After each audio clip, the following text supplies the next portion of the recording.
Hello everyone, कैसे हैं आप सब लोग। आज हम करेंगे इंडियन कॉन्स्टिट्यूशन का part first, the union and it's territory, article 1 से लेके 4 तक के।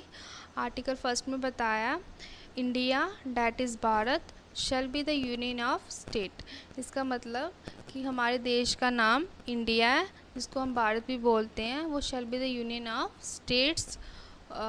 इसका मतलब कि हमारी जो भी स्टेट है उसके पास कोई राइट नहीं है कि वो हमारे इंडिया से सेपरेट हो सके। No state has the right to get separate from it. किसी के पास भी कोई राइट नहीं है कि वो इंडिया से सेपरेट हो पाए। और हमारे टेरिटरी ऑफ इंडिया में क्या है, स्टेट्स, यूटीज़ और other territories acquired by India. कोई अदर टेरिटरीज़ है जो इंडिया ने अक्वायर्ड की है, वो भी हमारे टेरिटरी ऑफ इंडिया में ही आएगा। तो आर्टिकल फर्स्ट में क्या बताया, India that is Bharat shall be the union of state.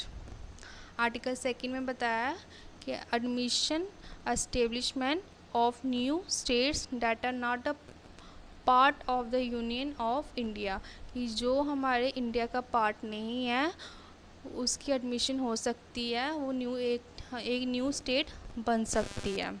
ये आर्टिकल सेकेंड में बताया कि जो हमारे इंडिया का पार्ट नहीं है वो भी न्यू स्टेट बन सकती है। ये आर्टिकल सेकेंड में बताया।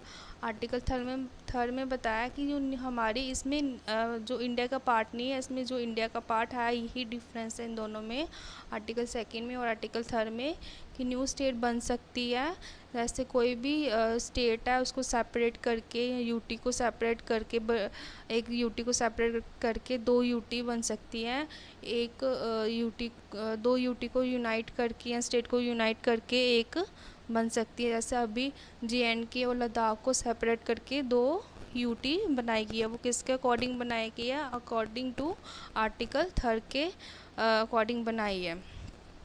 जैसे इसमें बताया कि आज सिर्फ ये पावर किसके पास है, सिर्फ पावर ये पार्लियामेंट के पास है। Parliament has a power to increase diminish area of state, alter the boundaries और नेम्स ऑफ एनी स्टेट। सिर्फ पार्लियामेंट के पास ये पावर है कि वो इंक्रीज़ कर सकती है एरिया को, डिमिनिश कर सकती है एरिया को, अल्टर कर सकती है बाउंड्रीज़ को, या फिर नेम कोई भी स्टेट का नेम को भी चेंज कर सकते हैं अकॉर्डिंग टू आर्टिकल थर्ड के थर्ड से होगा ये।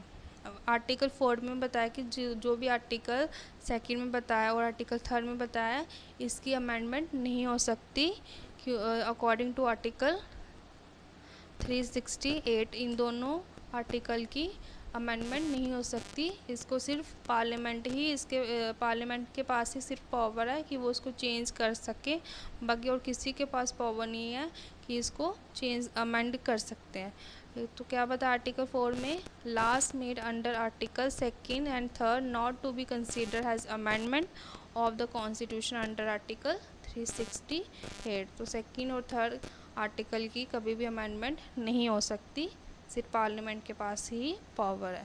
Thank you so much.